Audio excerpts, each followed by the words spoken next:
인간이 겪는 가장 큰 고통은 무엇일까요? 도달할 수 없는 목표를 아무리 더 노력해도 애초에 이룰 수 없는 목표입니다. 그래도 죽기 살기로 매달립니다. 이것이 가장 괴로운 일입니다. 예를 들어보겠습니다. 기초가 없는 기술, 기초 실력과 능력이 없는 사람이 세계대회에서 금메달을 따겠다는 목표를 세웁니다. 그리고 노력합니다. 1년, 2년, 3년이 지나고 50년을 해도 이룰 수 있을까요? 불가능한 일입니다. 요즘 많은 사람들이 성경을 읽을 때 이렇게 느끼곤 합니다. 그 목표가 너무 높다고 느낍니다. 그 목표에 도달할 수 없다고 생각합니다. 왜 이런 걸까요? 복음을 제대로 이해하지 못했기 때문입니다. 그분의 말씀을 제대로 알지 못했기 때문입니다. 그분의 뜻을, 이 소중한 천국의 하나님의 아들의 생명에 관한 복음을 잘 이해하지 못할 내 자신의 입장에서 하나님의 말씀을 율법처럼 받아들이고 연구하고 배우는 것뿐만 아니라 실천해야 하는 것은 정말 부담이 큽니다. 도달하기 어렵습니다. 직접 말씀드리면 하나님의 구원은 우리 안에 있고 내 안에 있습니다. 위에 있고 하늘에 있으며 우리 가운데 있는 완전하게 이루어진 천국의 생명입니다. 이것이 하나님의 구원입니다. 그래서 성경 전체에서 확인해야 합니다. 하나님께서 어떻게 우리에게 이렇게 영광스러운 구원을 이루셨는지 끊임없이 확인해야 합니다. 그리고 받아들입니다. 아멘하며 우리에게 이루어진 이 천국 생명의 구원을 누리는 것입니다. 오늘은 요한일서를 3장 23절과 24절 말씀으로 이 귀한 메시지를 확인하기를 바랍니다. 하나님의 계명은 이것이니 곧 그 아들 예수 그리스도의 이름을 믿고 그리스도께서 우리에게 명하신 대로 서로 사랑하라는 것입니다. 그리스도의 계명을 지키는 사람은 그리스도 안에 있고 그리스도께서도 그 사람 안에 계십니다. 그리스도께서 우리 안에 계시다는 것을 그가 우리에게 주신 성령으로 우리는 압니다. 아멘. 사실 어제 우리는 19절부터 22절까지의 말씀을 통해 이미 확인되었습니다. 그리고 23절과 24절 말씀에서는 한 번 더 분명하게 요약해 줍니다. 사실 반복되는 부분이 많습니다. 왜 반복할까요? 그만큼 중요하기 때문입니다. 당신이 이해하지 못할 때는 계속 반복해야 합니다. 우리 부모 입장에서 보면 아니면 우리 부모님이 자녀에게 말을 할 때 이런저런 요구나 가르침이 있습니다. 이때 아이들도 마찬가지로 제일 싫어하는 게 뭘까요? 부모님이 잔소리하는 겁니다. 만약 한두 마디로 얘야 정말 잘했어. 오늘도 어제처럼 계속 열심히 해보자. 공부도 열심히 하고 삶도 즐기고 공부도 즐겁게 하고 딱 한두 마디로 말하면 참 좋을 것입니다. 그런데 왜 이렇게 된 건지 말해봐. 이렇게 해야지. 너는 알고 있니? 남들은 어떻든 너도 이렇게 해야 해라며 세 네 마디로 말하기 시작하면 아이들 귀는 이미 닫혀버립니다. 당신 말하세요. 나는 안 들어요의 상태가 됩니다. 왜 그런지 아시나요? 반복되는 말, 맨날 하는 말, 똑같은 말, 그래서 안 듣게 되는 것입니다. 그런데 부모님들은 왜 그는 계속 말을 이어가는 걸까요? 아이들이 진지하게 듣지 않고 있기 때문이거나 아니면 부모가 하는 말을 이해하지 못한다고 생각해서 계속 이야기합니다. 우리가 정말로 완전히 이해한다면, 쉽게 이해한다면, 한두 마디 할 때 아멘으로 답한다면 제 생각에는 성경이 그렇게 두꺼울 필요는 없을 거라 생각합니다. 어떤 책이 몇 페이지인지 한번 보십시오. 200페이지입니다. 거의 200페이지에 달합니다. 어쨌든 그렇게 많습니다. 사실 하나님의 말씀은 복잡하지도 않고 어렵지도 않습니다. 하지만 우리 육신은 이 사람의 생명은 잘 이해하지 못합니다. 아버지 하나님이 그분의 아들 예수님이 이 땅에 계실 때 그분도 똑같이 매일 일일이 말씀하시고 그렇게 많은 말씀을 하셨나요? 설사 그렇다 해도 예수님은 하나님의 말씀을 정말 좋아하셨을 겁니다. 하지만 하나님께서 직접 그분에게 하신 말씀은 마치 부모님이 자녀에게 잔소리하는 것처럼 느끼지 않았습니다. 주 예수님은 아버지의 뜻을 다 아심으로 아멘 하시며 하나님께서 말씀하실 때부터 좋아하십니다. 왜냐하면 그분은 이미 아버지 하나님 안에 계시고 아버지 하나님의 뜻 안에 계시기 때문입니다. 오늘 우리는 특별히 복을 받았습니다. 우리는 듣자마자 바로 이해할 수 있고 정말 분명합니다. 그렇다면 말씀이 조금도 많다고 느끼지 않습니다. 우리는 다시 한번 확인하며 어제 받은 말씀을 다시 생각해 봅니다.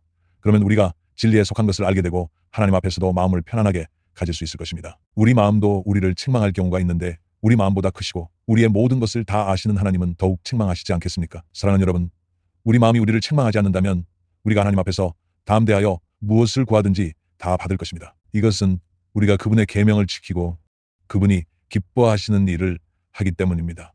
우리가 온전히 받을 때 23절 말씀은 정말 분명합니다. 하지만 우리는 다시 한번 확실히 해야 합니다. 다시 한번 확인해야 합니다. 그럼 무엇을 위한 것입니까? 이 말씀이 진짜임을 위해서입니다. 그분의 이런 사랑을 온전히 받아들이고 그분의 구원을 온전히 받아들이고 깨달을 수 있기 위함입니다. 우리가 죄인일 때 내 육신, 자기 생명의 자리에서 하나님의 명령을 아이들에게 이야기해 준다고 생각합시다. 이것이 하나님의 명령이야. 선생님이 말씀하십니다. 너희에게 명령을 내릴게, 규칙을 알려줄게. 학생들이 듣고 나서 말합니다. 정말 좋아요. 너무 좋아요. 당신이 우리에게 요구한 이 규칙들, 이 명령들 우리는 정말 좋아해요. 네, 이해했어요. 곧 바로 준행할게요. 이렇게 대답할까요? 아이고, 머리 아파요. 오늘 오후에 밖에 나가서 놀 거라고 말하면 와! 하며 너무 기뻐합니다. 나한테 요구하지 마세요. 라고 합니다. 이게 인간의 생명입니다. 죄인의 생명은 자연스럽게 압박감을 느낍니다. 선생님이나 부모님이 당신에게 뭔가를 요구할 때 그 요구가 부담스럽게 느껴지나요? 하물며 하나님의 명령이라면 어떨까요? 예전에 율법 아래에서 구약 시대의 하나님의 백성들은 늘 하나님의 명령을 들었습니다.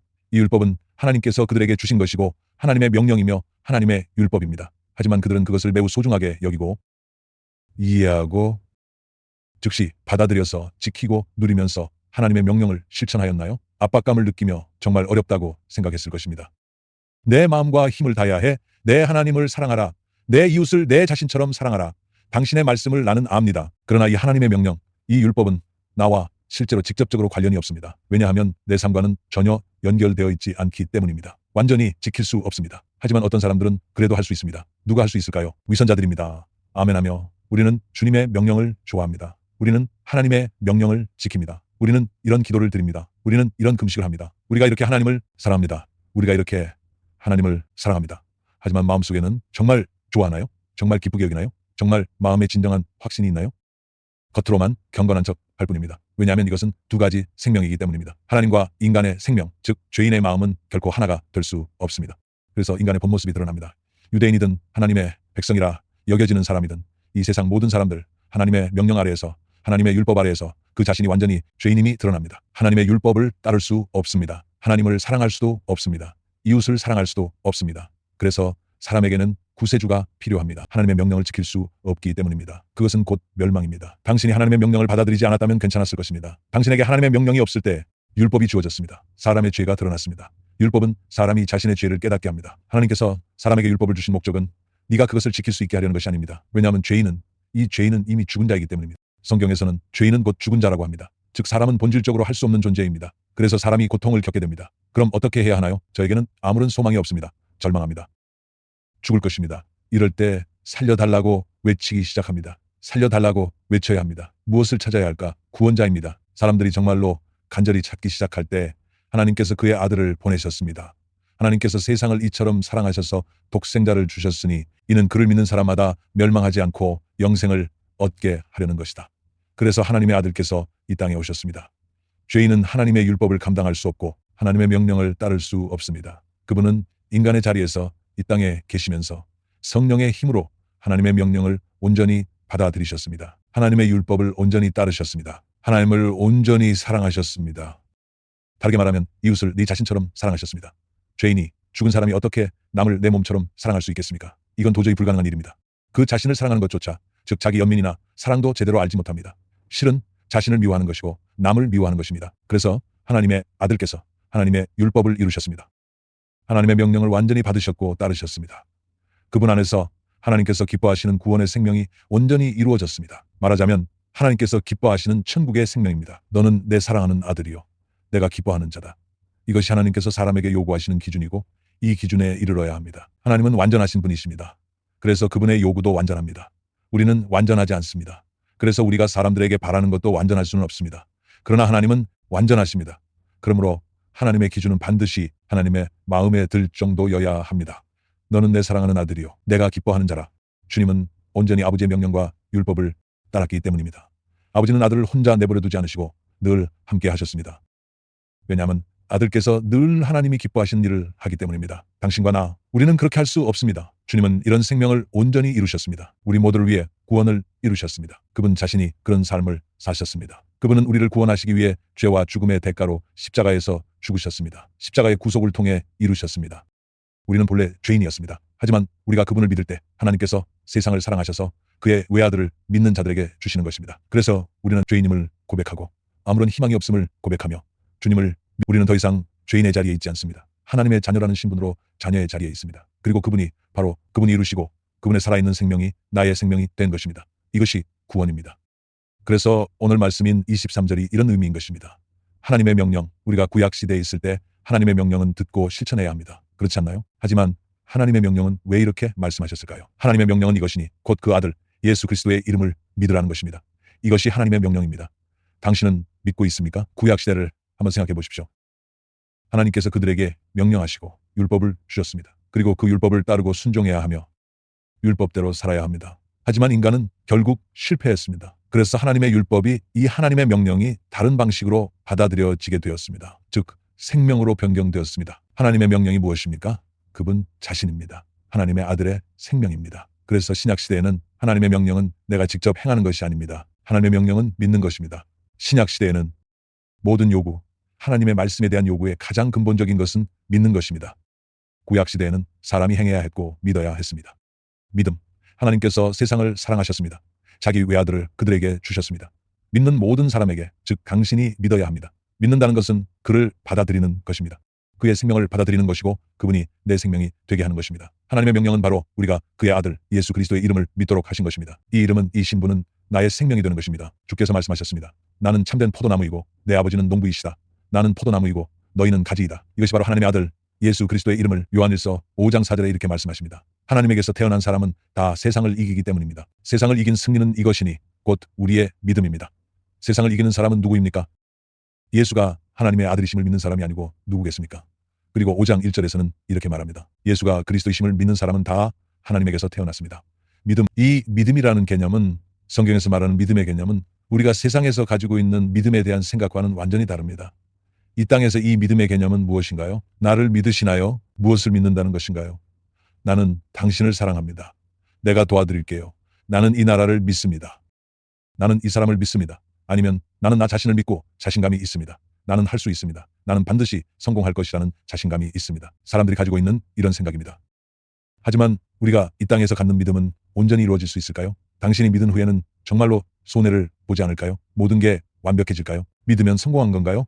당신이 그를 믿었기 때문에요. 그가 약속했다고 하니까요. 그가 도와줄 거야. 그가 이렇게도 저렇게도 해줄 거야. 사랑한다는 말도 하고요. 당신은 100% 완전히 믿음으로 당신은 정말로 완벽하게 성공했고 그가 한 말, 그가 약속한 말 정말로 모두 이루어졌어요. 그렇지 않나요? 아닙니다. 그래서 세상에서 일반적으로 부모님들은 자녀를 어떻게 가르칠까요? 남을 쉽게 믿지 말라고 합니다. 남을 믿으면 안 된다고 합니다. 오직 자신만 믿으라고 합니다. 그런데 우리 일반적 신앙에서는 하나님이 나를 사랑하십니다. 하나님이 나를 도와주십니다. 하나님을 믿음으로 천국에 갈 수 있도록 해줍니다. 일반적인 이런 종교의 관념에서는 믿음은 이렇습니다. 하지만 우리가 이 복음을 제대로 이해하지 못하고 그분의 말씀을 제대로 알지 못한다면 그분의 구원과 그분의 생명과 사랑을 믿는다는 것은 그냥 당신 스스로 하나님을 믿는 것입니다. 죄인이 자신의 입장에서 경건하며 하나님을 믿는 것입니다. 사람이 하나님을 믿는다는 것이 모두 다 성공했다면 그럼 오늘날의 기독교가 전 세계에서 이렇지 않을 것입니다. 잘 모르는데 어떻게 믿음이라고 할 수 있겠습니까? 믿음은 그분에게서 오는 것입니다. 그분의 말씀은 곧 그분의 생명입니다. 믿음이란 그분이 내 안에서 완전히 이루셔야 하는 일을 우리가 받는 것입니다. 포도나무와 가지를 한번 보십시오.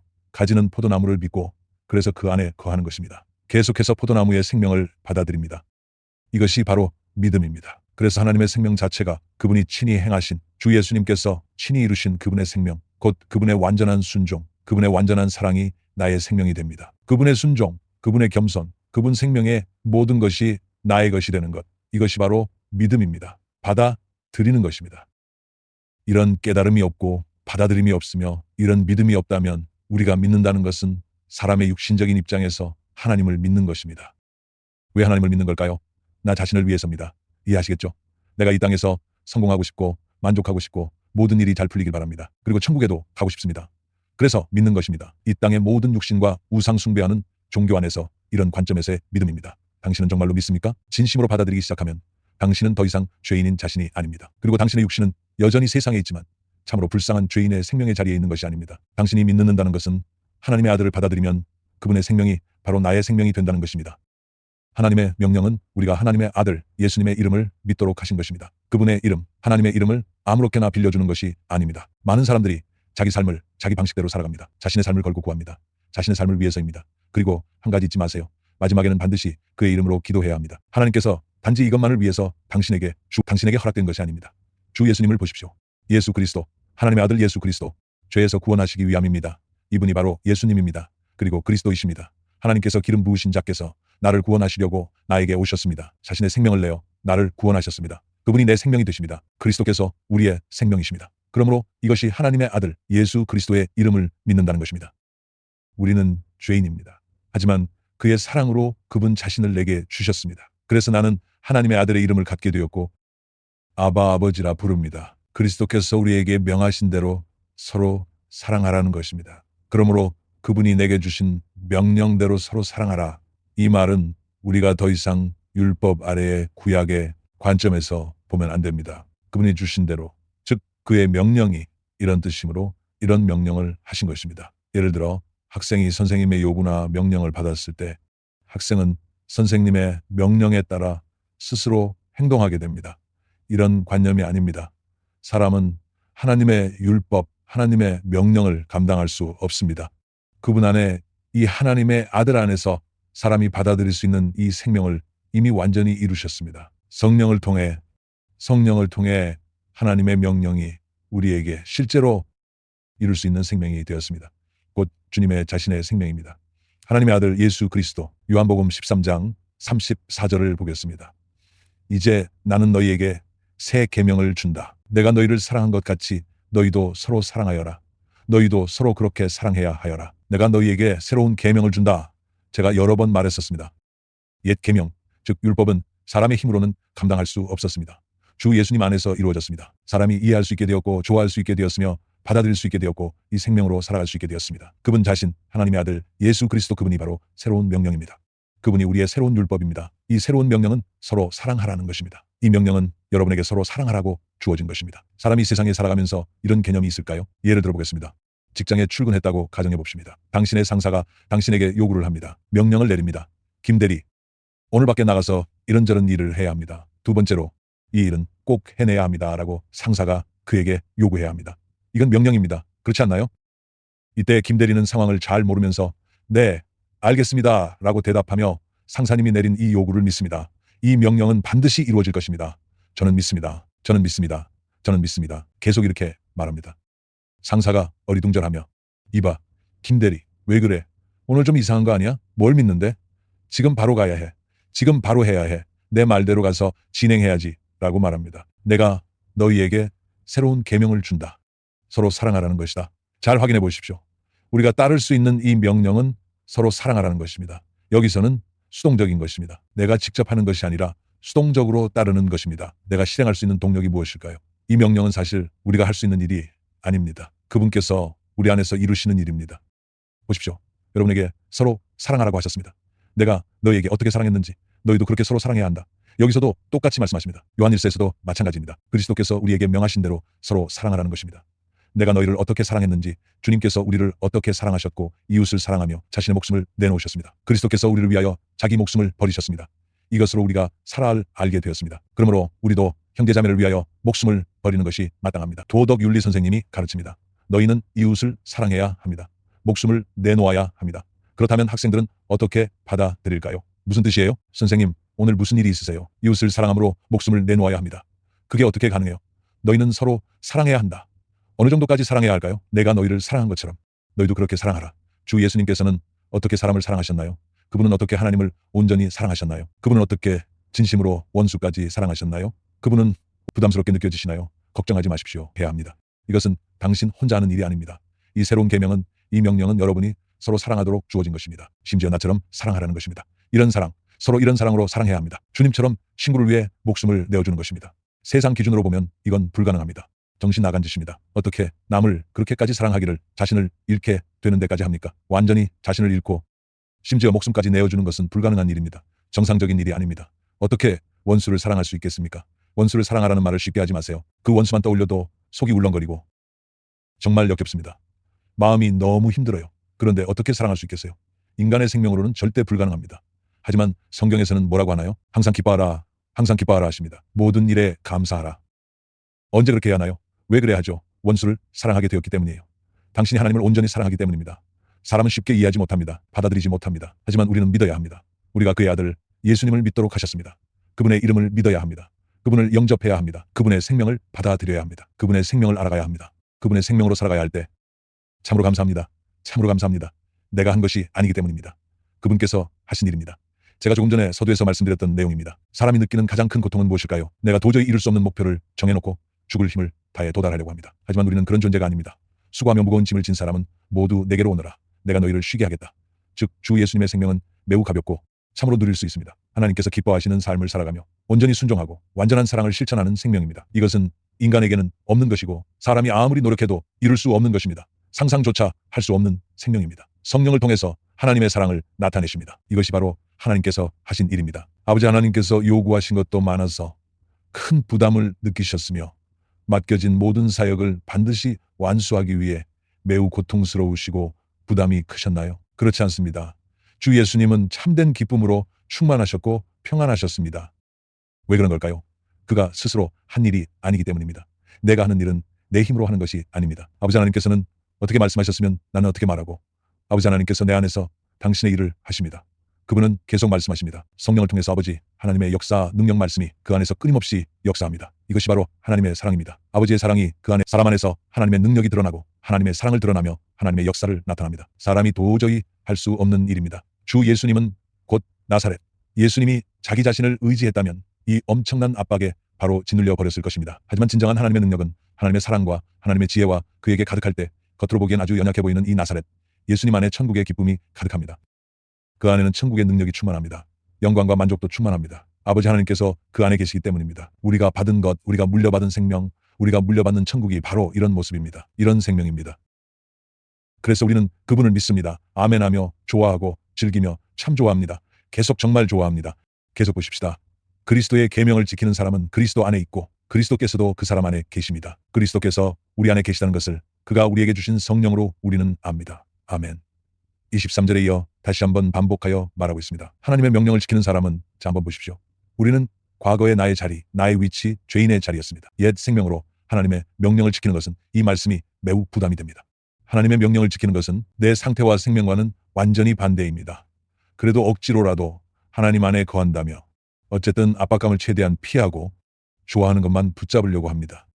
이렇게 혼란스럽고 마치 안개 속에 있는 것 같은 그런 것이 아닙니다. 하나님의 명령을 지키는 것, 요한복음 14장 23절을 보면 예수께서 그에게 대답하셨다. 누구든지 나를 사랑하는 사람은 내 말을 지킬 것이다. 내 아버지와 나는 그 사람에게로 가서 그 사람과 함께 살 것이다. 다시 한번 살펴봅시다. 누군가 나를 사랑한다면 이게 무슨 뜻일까요? 사람은 어떻게 주님을 사랑할 수 있을까요? 이것은 주 예수님의 생명을 의미합니다. 우리가 어떻게 그분을 사랑해야 하는지 그분을 알아야 하기 때문입니다. 네가 알아야 합니다. 말하자면 그분의 생명을 누려본 적이 있고 그분의 생명으로 살아갈 때 알게 됩니다. 그리고 좋아하게 됩니다. 예를 들어 우리가 알게 된다는 것은 이 사람과 한번 접촉해보며 그를 알아갑니다. 그리고 그와 소통하고 교제하면서 그가 나에게 어떻게 대하는지, 또 내가 그에게 반응하며 교제할 때 나는 이 사람을 좋아하게 됩니다. 이 사람을 사랑하게 됩니다. 그런데 우리와 주님과의 관계, 주님과의 교제, 주님을 아는 것은 이것보다 더 깊은 의미가 있습니다. 우리는 그분을 어떻게 알 수 있을까요?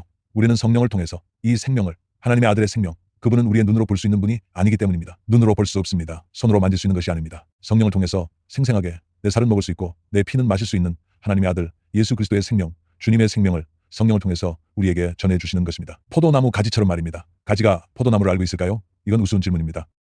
가지는 이 포도나무 안에서 매일 꾸준히 흡수하고 받아들이고 마시며 그분의 생명을 먹습니다. 이것이 우리가 주님 안에 있다는 의미이고 우리가 그분의 뜻을 안다는 것입니다. 그리고 주님의 생명을 삶으로 드러냅니다. 와, 그분이 아버지 하나님을 어떻게 사랑하셨는지, 그분이 사람들을 어떻게 사랑하셨는지, 그분이 어떻게 어린 양이 되셨는지, 그렇게 겸손한 삶을 누리셨다는 것, 아버지 하나님과의 관계, 사람들과의 관계. 와, 정말 놀라워요. 정말 놀라워요. 나는 어떻게 알 수 있을까요? 성령을 통해서 내가 받아들였어요. 이런 삶을 살게 되었어요. 내 안에 있는 그분의 겸손함, 그분의 순종, 그분의 사랑. 이제 나도 그렇게 살 수 있어요. 그래서 정말 좋아요와 정말 놀라워요. 하나도 안 피곤해요. 전혀 부담 없어요. 너무 좋아요. 너무 좋아요. 그러면 그분을 사랑하게 되고 그분을 사랑하게 됩니다. 무슨 말인지 이해되시나요? 바로 이 뜻입니다. 그렇지 않다면 사랑할 수 없습니다. 어떻게 사랑할 수 있겠습니까? 2000년 전에 십자가에 달리신 예수님, 어떻게 그분을 사랑할 수 있겠습니까? 사랑합니다 라고 말하지만 이 우상 숭배하는 종교에서는 진정한 깨달음과 진정한 사랑은 있을 수 없습니다. 누군가 나를 사랑한다면 왜 사랑하는 것일까요? 그분의 생명을 맛보았기 때문입니다. 히브리서에서도 이렇게 말합니다. 하늘의 은혜를 맛본 사람. 여러분은 하늘의 은혜를 맛보았다는 그런 뜻입니다. 우리는 하나님의 은혜를 직접 경험해 봤습니다. 하나님의 아들이 주시는 생명을 맛보았습니다. 그래서 정말 좋아하는 것입니다. 특히 배가 고플 때를 생각해 보십시오. 고급 레스토랑에 갔다고 해봐요. 셰프가 당신만을 위해 요리를 해줘요. 조금만 맛보라고 내줘요. 마음에 드는지 물어봐요. 그리고 한 입 먹어봐요. 정말 맛있어요. 이거 얼마인가요? 비싸지 않아요. 1,000원밖에 안 해요. 문제 없어요. 이거 사겠어요. 그리고 맛봅니다. 맛있어요? 맛있어요. 주님의 생명도 이와 같습니다. 그분이 한 번에 다 주시지 않고 너도 나처럼 해야 해라며 십자가를 지고 너희의 생명을 내놓아야 해. 그러면 모두 도망칠 겁니다. 그분이 먼저 우리에게 이 귀한 것을 맛보게 하셨습니다. 생명의 참맛, 그분의 겸손, 그분의 순종, 그분의 사랑은 정말 진실합니다. 정말 진실합니다. 예전엔 진심으로 완전히 자신을 내려놓고 겸손해지기가 어려웠습니다. 사람을 바라보고 사랑하는 일이 정말 힘들고 억지스러웠습니다. 그래도 해봅니다. 정말 편안했어요. 전혀 힘들지 않았어요. 그들도 저를 좋아해줬어요. 정말 대단했어요. 정말 좋았어요. 이런 기쁨을 맛봤어요. 정말 좋아해요. 정말 좋아요. 나는 당신의 생명을 사랑해요라며 곧바로 꼭 껴안습니다. 사랑한다고 고백합니다. 이게 바로 그 뜻입니다. 나는 당신의 모든 것을 사랑합니다. 당신의 생명에 관한 모든 것을 사랑합니다. 당신의 겸손함, 당신의 순종, 당신의 온유함, 이 모든 것을 정말 좋아합니다. 이게 바로 그를 사랑하는 것입니다. 이것이 그의 생명으로 살아가는 것입니다. 이것이 그를 사랑하는 것입니다. 누군가 나를 사랑한다면 반드시 내 말씀을 지킬 것이다. 내 말씀을 지킨다는 것은 곧 그 자신이라는 뜻입니다. 그 자신입니다. 말씀은 곧 태초에 말씀이 있었습니다. 말씀은 하나님과 함께 계셨습니다. 말씀은 아버지 하나님과 함께 계신 것입니다. 말씀은 성부, 성자, 성령이십니다. 하나님, 그분 자신입니다. 말씀은 바로 이 관계입니다. 아들은 내 말을 지켜라. 이 관계가 곧 주님의 생명입니다. 나는 주님의 생명을 따르고 사랑합니다.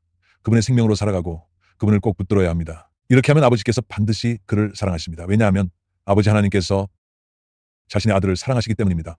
나는 그분과 온전히 하나가 됩니다. 나는 이 아들의 생명으로 살아갑니다. 아버지 하나님께서 기뻐하십니다. 내 아버지께서 반드시 그를 사랑하실 것입니다. 그리고 우리가 그에게 가서 그와 함께 살 것이다. 우리 곧 하나님의 우리입니다. 그에게 가서 그와 함께 살리라. 그와 함께 합니다. 그가 내 안에 계시고 우리가 그 안에 거합니다. 요한복음 17장 먼저 11절을 봅시다. 나는 이제 더 이상 세상에 있지 않으나 그들은 세상에 있습니다. 나는 아버지께로 갑니다. 거룩하신 아버지, 아버지께서 내게 주신 아버지의 이름으로 그들을 지켜주셔서 우리가 하나인 것 같이 그들도 하나가 되게 하여 주십시오. 거룩하신 아버지, 주께서 내게 주신 이름으로 간구합니다. 이것은 하나님의 아들의 이름입니다. 여러분은 그의 아들 예수 그리스도의 이름을 믿으십시오. 이 이름은 하나님의 아들의 이름입니다. 이것은 하나님의 아들이라는 신분을 의미합니다. 이 이름과 이 자리에서 아버지 하나님과 온전히 연결되어 있고 아버지를 사랑합니다. 우리는 곧바로 아버지와 아들의 관계의 자리, 하나됨의 자리로 들어갑니다. 이럴 때 이러한 사랑으로 우리가 하나가 되는 것입니다. 주님의 생명 안에서는 사랑하지 못할 사람이 없습니다. 그러므로 이러한 삶이야말로 진정한 하나됨입니다. 그리고 또 한 가지가 있습니다. 20절에서 23절까지 나는 이 사람들을 위해서만 비는 것이 아니고 이 사람들의 말을 듣고 나를 믿는 사람들을 위해서도 빕니다. 아버지께서 내 안에 계시고 내가 아버지 안에 있는 것과 같이 그들도 하나가 되어서 우리 안에 있게 하여 주십시오. 그래서 아버지께서 나를 보내셨다는 것을 세상이 믿게 하여 주십시오. 나는 아버지께서 내게 주신 영광을 그들에게 주었습니다. 그것은 우리가 하나인 것과 같이 아버지께서 내 안에 계신 것은 그들이 완전히 하나가 되게 하려는 것입니다. 그것은 또 아버지께서 나를 보내셨다는 것과 아버지께서 나를 사랑하신 것과 같이 그들도 사랑하셨다는 것을 세상에 알게 하려는 것입니다. 아멘. 주님께서 바로 이 목적을 위해 자신을 온전히 내어주셨습니다. 그리고 이루셨습니다. 그들 모두가 하나로 연합하게 하셨습니다. 아버지께서 내 안에 계신 것처럼 나도 아버지 안에 있습니다. 그들도 우리 안에 있게 하소서. 그분의 영광, 아버지께서 내게 주신 영광, 내가 그들에게 주었습니다. 그들이 하나가 되게 하소서. 즉 이 십자가의 영광, 내가 그들 안에 있습니다. 아버지께서 내 안에 계십니다. 그들도 또한 온전히 하나가 되게 하소서. 그분께서 먼저 요한복음에서 말씀하셨고 그리고 여기서 다시 덧붙이셨습니다. 이렇게 연결된다고 말합니다. 하나님의 명령을 따르는 사람은 하나님 안에 머무는 것이다. 앞에서 말씀드렸듯이 좋아하기 때문에 이 생명을 사랑하고 이 생명으로 살아갑니다. 그렇다면 아버지 하나님은 어디에 계실까요? 아버지 하나님은 이 아들 안에 계십니다. 그리고 이 아들도 아버지 안에 있습니다. 그는 더 이상 당신의 옛 모습이 아닙니다. 나의 옛 생명, 죄인의 생명이 아닙니다. 누가 하나님의 명령을 온전히 지킬 수 있을까요? 바로 하나님의 아들입니다. 누가 하나님 안, 아버지 안에 머물 수 있을까요? 이 하나님의 아들입니다. 하나님께서도 그 안에 계십니다. 우리가 이렇게 알게 된 것은 하나님께서 우리 안에 계십니다. 하나님께서 우리 안에 계십니다. 그분이 우리에게 주신 생명 때문입니다. 여기 보십시오. 우리는 진심으로 그분을 사랑하고 기뻐합니다. 성령을 통해서 우리가 받은 이 생명, 우리는 그 생명을 누리고 살아가며 증거합니다. 바로 하나님의 아들입니다. 이렇게 아버지 하나님께서 기뻐하십니다. 그분 안에 거합니다. 그럼 여기서 무엇을 볼 수 있을까요? 바로 하나님의 우리가 된다는 것입니다. 그래서 우리는 알게 됩니다. 하나님께서 우리 안에 계신다는 사실을요. 그리고 요한복음 14장 이 13절에서 말씀하신 것처럼 누군가 나를 사랑한다면 반드시 내 말을 지킬 것이다. 내 아버지께서 그를 사랑하실 것이고 그리고 우리가 그에게로 갈 것이다. 그와 함께 머물 것이다. 이 말의 의미는 우리가 하나님께서 우리 안에 계심을 알게 된다는 것입니다. 하나님이 곧 우리, 그래서 하나님의 우리가 되고 사람의 우리 안에 계시게 됩니다. 이것이 무엇일까요? 이것이 바로 교회입니다. 성령을 통해 그분의 몸인 교회에서 성취되고 그분의 몸인 교회 안에 충만하게 부어지는 것입니다. 여기에서 완전한 천국의 생명이 나타나는 것입니다. 곧 완전한 하나님의 아들의 생명입니다. 그러므로 교회는 그리스도의 몸입니다. 이건 단순한 이론이 아닙니다. 실제로 성취되는 것입니다. 이 생명이 온전히 부어지는 것입니다. 요한복음 14장 16, 17절. 내가 아버지께 구하겠다. 그리하면 아버지께서 다른 보혜사를 너희에게 보내셔서 영원히 너희와 함께 계시게 할 것이다. 그는 진리의 영이시다. 세상은 그를 보지도 못하고 알지도 못하므로 그를 맞아들일 수가 없다. 그러나 너희는 그를 안다. 그것은 그가 너희와 함께 계시고 또 너희 안에 계실 것이기 때문이다. 오늘 이 구원이 우리에게 이루어졌습니다. 하나님의 명령을 지키는 사람도 하나님 안에 거합니다. 하나님께서도 그 사람 안에 계십니다.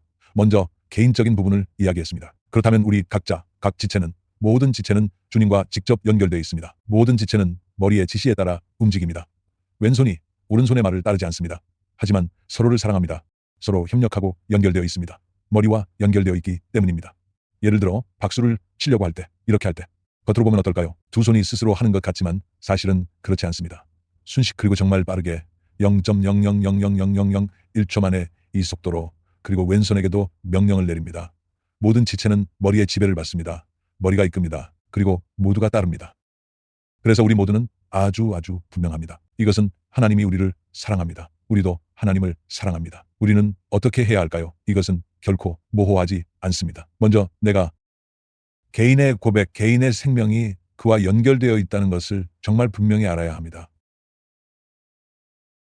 왜일까요? 그를 사랑하기 때문입니다. 하나님의 명령을 따르는 사람은 그를 사랑합니다. 즉 그의 생명대로 살아간다는 뜻입니다. 하나님 안에 거하고 하나님께서도 그 안에 계십니다. 여기서 바로 우리가 됩니다. 우리가 이렇게 알 수 있는 것은 하나님께서 우리 안에 계시기 때문입니다. 그분이 우리에게 주신 성령으로 인해 교회는 언제 시작되었나요? 성령의 부으심 때부터입니다. 교회가 언제 계속해서 간증하고 참된 교회, 그리스도의 신부, 그리스도의 몸의 생명에 대하여 증거합니까? 성령께서 계속해서 인도하고 가르치시며 성령께서 이 무리를 계속 충만하게 하실 때 이 땅에 천국, 하나님의 나라가 드러납니다. 참 하나님의 아들의 영광과 승리, 이 세상을 이기셨습니다. 그래서 그분께서 이렇게 말씀하셨습니다. 요한복음 17장이 13절, 내가 그들 안에 있다. 나는 그들 안에 있다. 너희는 내 안에 있다. 그들이 완전히 무엇이 되게 하려는 걸까요? 하나가 되게 하려는 것입니다. 그렇다면 왜 완전히 하나가 되게 하려는 것입니까? 부부 사이에서도 진정으로 하나가 되는 것은 쉽지 않습니다. 하지만 성격이 다르면 어떻게 될까요? 다른 사람들과는 어떻게 하나가 될 수 있을까요? 문화도 다르고 생각도 다릅니다. 당신의 과거의 많은 것들, 이렇게 다른 사람들과 어떻게 완전히 하나가 될 수 있을까요? 내가 그들 안에 있기 때문입니다. 이 하나님의 아들, 그분이 우리의 머리가 되셨습니다. 또 무엇이 있을까요? 네가 내 안에 있다. 하늘 아버지께서 성령을 통해 가장 먼저 무엇을 보여주셨나요? 완전히 하나 된 아버지와 아들의 관계, 이 생명이 우리 안에 있습니다. 또 하나됨의 생명을 지체들인 우리에게 부어주셨습니다. 그것이 바로 그의 사랑입니다. 생명을 내어주는 사랑, 친구를 위해 생명을 내어주는 사랑, 이 생명이 내 안에 있는 것입니다. 그래서 나가 없습니다. 더 이상 각자 따로가 아닙니다. 내 생각, 내 관념, 내 시각, 내 행동, 내 능력, 나가 아닙니다. 오늘 아침에 한 목사님의 설교를 들었습니다. 그분이 이렇게 말했습니다. 모든 나라, 모든 사람, 모든 민족 가장 좋아하는 단어가 무엇일까? 가장 많이 언급되는 것다. 그래서요, 모든 언어 가운데 바로 말해야 하니까 복잡하거나 길게 말하지 마세요. 가장 짧아요. 나 영어로는 I예요. 한국어로는 나예요. 가장 쉽고 빠르게 말하는 방법이에요. 나 다른 언어는 잘 몰라요. 그냥 그렇게 들었어요. 모든 언어 중에서, 모든 민족 중에서 나라는 단어가 가장 짧다고 해요. 자주 강조해서 가장 자주 쓰는 나. 우리는 원래 이런 모습이었습니다. 하지만 이제 더 이상 나가 아닙니다. 우리는 어디에 있는 우리일까요? 하나님 안에 있는 우리입니다. 완전히 지켜주셨습니다. 이제는 더 이상 그 갱단의 우리가 아니고, 더 이상 도둑이었던 우리가 아니고, 더 이상 죄인이었던 우리가 아닙니다. 그렇지 않으면 곤란해집니다. 하나님 안에 있는 우리, 하나님께 속한 우리 안에 우리. 왜 그럴까요? 하나님이 우리 안에 계시기 때문입니다. 내가 그들 안에 있고 너희가 내 안에 있다. 그들이 온전히 하나가 되게 하소서. 세상 사람들이 주께서 나를 보내셨음을 알게 하소서. 그들도 주께서 나를 사랑하신 것처럼 사랑받고 있다는 것을 알게 하소서. 이것이 복음 전파입니다. 이것이 선교입니다. 그들에게 주님의 이름을 알게 하소서. 그들에게 주님의 생명을 알게 하소서. 주님의 사랑 무엇을 통해서일까요? 그분의 교회를 통해서, 그분의 참된 제자들을 통해서. 그분은 어떠신가요? 세상 사람들이 주께서 나를 보내셨음을 알게 하소서. 그들도 주께서 나를 사랑하신 것처럼 사랑받고 있다는 것을 알게 하소서. 아버지 하나님, 당신은 그들을 사랑하십니다. 나를 사랑하듯이. 왜 그렇죠? 그들이 완전히 하나가 되었기. 그들은 더 이상 미워하거나 두려운 존재가 아닙니다. 바로 나입니다. 더 이상 각자 불쌍한 존재가 아닙니다. 죄인인 내가 아닙니다. 진정으로 그의 완전한 사랑 안에 있는 우리입니다. 자아가 없습니다. 이것이 하나님의 완전한 사랑 안에 있는 우리입니다. 그 안에서 구원받은 우리입니다. 그리고 천국의 사랑입니다. 천국의 승리입니다. 천국 생명의 증거입니다. 우리가 전해야 할 증거입니다. 세상을 이긴 우리, 하나님의 자녀인 우리, 이것이 하나님께서 우리를 위해 예비하신 구원입니다. 하나님께서 우리 안에서 이루신 천국의 생명입니다. 우리가 확인했습니까? 우리는 이것을 받듯이 확인해야 합니다. 우리는 반드시 받아들여야 합니다. 이것을 위해 기도합시다. 우리 교회, 우리 공동체, 우리는 반드시 이해해야 합니다. 우리는 확인해야 합니다. 우리는 꼭 붙잡아야 합니다. 이것이 바로 복음입니다. 이것이 바로 하나님의 구원입니다. 할렐루야. 우리 함께 기도합시다.